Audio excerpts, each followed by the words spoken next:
un enfant naît, sa nourriture c'est le lait de sa mère. C'est étrange de voir que l'enfant qui est né peut boire juste du lait et grandir.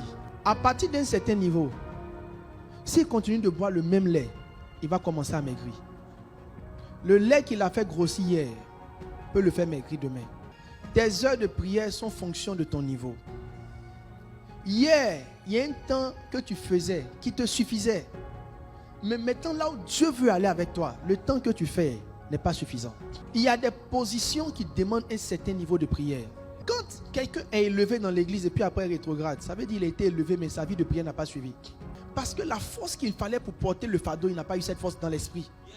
Donc c'est comme si ce qui devait être agréable est devenu amer dans sa bouche. Tous les responsables amers, c'est des responsables qui ne prient pas. C'est parce qu'ils ne prient pas qu'ils n'ont pas la force de faire avec aisance ce que Dieu leur donne de faire qui est facile.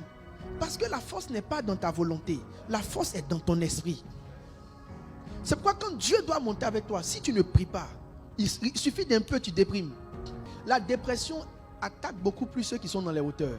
Parce qu'ils ne comprennent pas que leur esprit a besoin de s'alimenter dans la prière.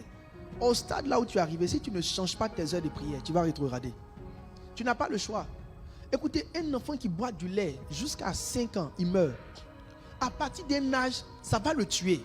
Imaginez quelqu'un qui ne vit que d'eau. Donc souvent même, ce sont tes 15 minutes de prière là qui sont en train de te conduire vers la mort spirituelle. Un adulte comme toi, une vieille mère comme toi, ancien chrétien de 1995, ta croissance est dans la prière. Peu importe qui est ton père, si tu ne manges pas, tu ne grandis pas. Ce n'est pas le nom de ton papa qui te fait grandir naturellement. C'est ce que tu manges qui te fait grandir. Donc tes heures de prière déterminent comment tu te lèves dans l'esprit. Vous devez être des géants spirituels. Satan a injecté une paresse spirituelle dans le corps des chrétiens. Une philosophie païenne. Ce n'est pas qu'on prie beaucoup qui compte. Tu mens. Prier beaucoup, ça fait la différence. Quelqu'un qui prie 10 heures ne peut pas avoir le même niveau d'esprit que quelqu'un qui fait 15 minutes pour dormir.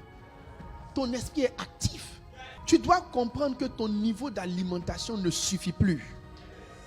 Tu as atteint un niveau où la manière dont tu pries là ne peut pas te conduire à l'autre dimension.